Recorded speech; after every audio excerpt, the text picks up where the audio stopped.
Hello from beautiful, snowy Northeast Ohio, where the Christmas 2022 snowstorm will just not let us go.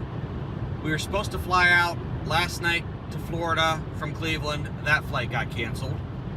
Then at great expense, we booked a new flight for this evening out of Cleveland through Atlanta to Fort Myers. Right after we got our tickets, checked in, did all that stuff, we got notified that that was canceled, and both times they had no flights to put us on. We checked other airlines. There was really no spare capacity because it's the Christmas season and the weather is terrible pretty much everywhere. And so we could have gone, I don't know, Tuesday or Wednesday for like $10,000 for the two of us. We decided not to do that, so here we are in the Tesla Model Y, our all-wheel drive sleigh, headed down to Sanibel, Florida. This was the same route through Cincinnati and down Interstate 75 that we took when we took the truck down a few months ago. And if you recall then, we had a lot of problems with chargers not working, being too crowded, some of them not existing at all where we thought they were. So we're going to do this with the Tesla using their Supercharger network and comparing that and seeing how, assumingly, much better that is than the CCA charger network that we relied on with the Lightning. So come along. Welcome back to E-Hermes, your electric adventure travel channel. Please remember to subscribe, hit the like button, and hit that bell button to be notified of our upcoming content. Here we are at the Mount Gilead, Ohio Supercharger. It is 6 degrees out there. We actually have enough to go on. I'm going to hit the chargers almost every one rather than going long distances. Getting pretty good speed here. I was up to 146 on a 150 kW charger, which is excellent. Down to 114. When we get down to 100, I'm going to go ahead and leave, and then we're going to go to Polaris Parkway just outside Columbus next, and then probably skip all the way down to Cincinnati after that. 6 degrees, the wind's blowing. It's pretty miserable out there. So here is Mrs. E-Hermes at our second stop at Polaris Parkway in Columbus. She has her brand new heated vest on. Ooh, cool. So we're getting 145 kW, which is really good because I think this is a 150 kW station, so that's doing good. We'll stay here until we get down below 100, and then we'll head for Cincinnati, and if it says we have enough range, we might even go all the way to Florence, Kentucky. Beautiful day. It is all the way up to 10 degrees now. Good times now, driving down Interstate 71 on the ice. At least there's no bugs on the windshield. It must just be this route is cursed, because this is the first time this has ever happened to me at a Tesla Supercharger. There are 8 stations here. 3 of them work. So we have to wait for somebody to get done. In one of the 3 that work, the other 5 are broken. This is south of Columbus, Grove City, I believe it is. Here we are at the Mayor in Florence, Kentucky. Getting really, really good speeds today. We're down to 198 kilowatts. We were up to 248. That's the fastest I've ever seen on a 250. And we had that for, I don't know, 5 minutes or so.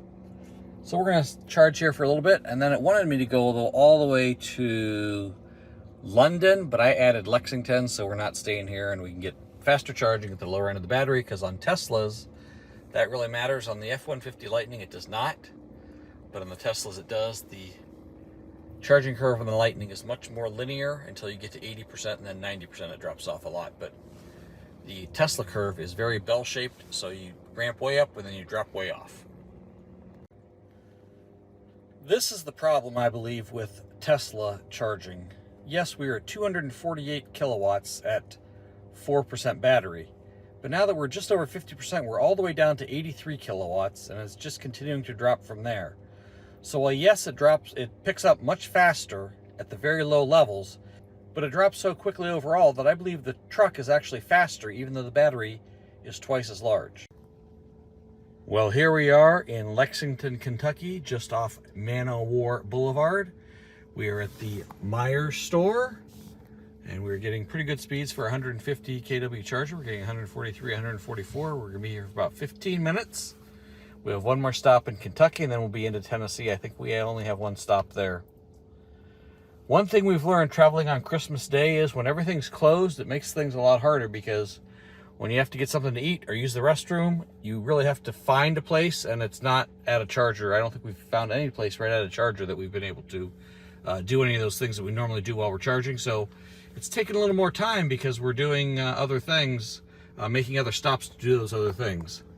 But now it has warmed up to 20 degrees. I think it was 22 before a little bit ago. So it's up quite a bit. We're getting a little better efficiency. Look at these chargers in London, Kentucky. All these pull-throughs. There are some back ends over there too. But look at all these pull-throughs. If you had a trailer, this would be really dandy. We're gonna go ahead and use a pull-through here. I think these are they've got the little skinny cords, so they're 250 kW chargers, so we'll have good speeds.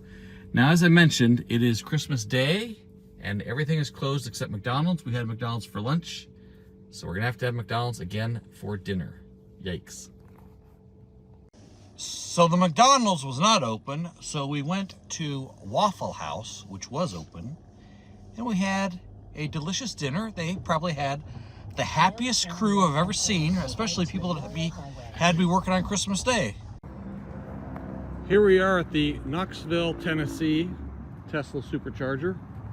Mrs. E-Hermes has decreed that we will not be driving all through the night. We will be stopping for the night, so we have a hotel reservation made for just south of Atlanta at a Home 2 Inn & Suites. They also have a destination charger at the hotel, so we'll be trying to use that and kill two birds with one stone. We'll get 6 or 8 hours sleep and then finish the ride tomorrow. We are going to stop here in Chattanooga for about 15 minutes. I know it says 25, and I'm not going to stay that long. Then we're going on to Ackworth, Georgia for 15 minutes. Probably not going to stay that long. Then we'll be at our hotel, which is on Mill Creek Road in McDonough, Georgia. That has a charger. I don't know if it's available or not. If it is, we'll get a full charge there, and then we'll skip the McDonough Supercharger. And if this destination charger isn't available, then we'll go ahead and go to the McDonough Road Supercharger in the morning. So I'm going to plan on using the destination charger with the supercharger that's, I think, 5 miles away as a backup. It's always fun to see 1,000 miles per hour charging. 254 kW on a 250 kilowatt charger. That's pretty impressive. Last charger of the night, last supercharger of the night. There should be a destination charger at the hotel. If there's not, we'll hit the supercharger that just passed the hotel in the morning. We're going to be here for, it says 20 minutes. I'm not sure we're going to be, 15 minutes now. Not sure we're going to be here that long. Quick enough to get us to the hotel and or next supercharger if we need to get through Atlanta tonight so that that's behind us in the morning. I wanted to get through that late at night rather than trying to fight it in the morning, even though it's a holiday tomorrow, a legal holiday. I didn't want to have to fight the traffic on a Monday. Score, we got the Tesla destination charger. Got it plugged in here. The cord's looking a little sketchy here, but it works and it didn't kill me, so we're good. It says 8 hours, 20 minutes. We will be 100% charged while we sleep, just like at home. And we won't have to go to that first supercharger in the morning. So hopefully that'll take, I don't know, 30, 40 minutes off our trip altogether. Say goodnight, Mrs. E-Hermes. Good morning. All right, so we had a good night's sleep last night. We got a 94% charge in the hotel. This is the Circle K truck stop and Tesla 250 kW supercharger in Ashburn, Georgia. This will be our last stop in Georgia. I think we have 2 scheduled in Florida, and then we'll be to the house. We're getting 250 kW. I was getting, what was I getting? 202, because I have about 20% battery already. So we're doing pretty good here. We're gonna use the restroom here and maybe poke around, have a little bit of breakfast, and then we'll be on our way again. Perhaps the most important difference between the CCA charging network, Electrify America, ChargePoint, and the like, and the Tesla Supercharger network is just the number of charging locations. So here, because the Tesla has a charging curve that is parabolic instead of flat like with Grid F-150 Lightning, it makes a lot of sense to hit a lot of chargers for a short period of time at the bottom end of the battery where you're really getting high speeds up to 250 kW. You can't really do that with the EV America charger because they just aren't that many of them. But look at all these between the next two stops. And we're just going to go to the next stop now in Valdosta, Georgia, because we left the last one because it slowed down pretty quickly, around 50%. Plus, Mrs. E-Hermes said the women's restroom was nasty. Anyhow, we're going to stop at Valdosta, and then we'll stay there until it drops down to maybe 100 kW, and then we'll see how far that gets us. Maybe Gainesville, maybe all the way to Ocala. We'll see. But we're just going to keep hopping chargers, charger to charger to charger, getting high speeds in the 10% of the battery pack to maybe 50 or 60%. So this is Valdosta, Georgia. There are 1, 2, 3, 4, 5, 6, 7, 8, 9, 10. But one of them's broken. We were waiting. Now there's 2 other people waiting now that we're charging. So this one's a really busy one. The navigation system had wanted us to go to this Lake City charger, but it was people waiting. It had a symbol that it was full and people were waiting. Now there's one open, but there's nothing says there'll be any open when we get there. So we're gonna stay here just long enough to sneak by there and get down to, I think this is Aluka, something like that, Florida. And we're gonna head for that one instead because it doesn't seem to be quite as popular. It's an 11 stall station. It's had 7, 8 available the whole time I've been watching. So we're gonna head for that one and skip Lake City because that seems to be real crowded like this one. So in the Alucha, Florida Supercharger, it's at a Hitchcock's Food and Pharmacy grocery store. We actually chose to walk the couple tenths of a mile up to Moe's Southwestern Grill. I do not believe, Mrs. E-Hermes, have we ever had Moe's Southwestern Grill? Not to my knowledge. I don't believe so either. So this will be a new experience. These are 250 kW chargers. It's pretty busy. I've been watching the map all the way here, and there's 1 or 2 spaces, 3, 4 spaces. I've never seen it full, although now there's one open right now. I think 2, because I think there's one right by our car. So we're going to charge here. It took a little while to walk up there, and Moe's was pretty busy. So we'll see how that goes, and then we will see how much charge we have. We have either 1 or 2 more stops. It doesn't matter how fast you charge or anything else, when the highway's backed up like this, you're just not going to make very good time. So this is going to put us behind. We were hoping to get to the house before dark, but I'm having my doubts based on this. We have about 300 miles to go, 200 miles to go. And if it's going like this, it's going to take a long time. I think this looks a little out of place down here in Florida. The traffic around Ocala was ridiculous and probably cost us about an hour's time. I made up some of it on the way here to Riverview. In fact, I got put in autopilot jail. But I'm sprung now because I've stopped and hooked up, so I'm out of autopilot jail. This should be our last stop of the trip. We're going to stay here long enough that we can get to the house. Even if I get to the house empty, I can charge with the F-150 Lightning. So I just want to get there as quick as we can. We're still trying to get there before dark. I don't know that that's going to happen because of that traffic. We're about an hour behind. I made about 20 minutes of that up, but I don't think I can make any more up. So in Riverview, the charger is at the Wawa service station. I really like having them at these because they have a good restaurant. I believe they're open 24/7, and they certainly have restrooms and everything you need.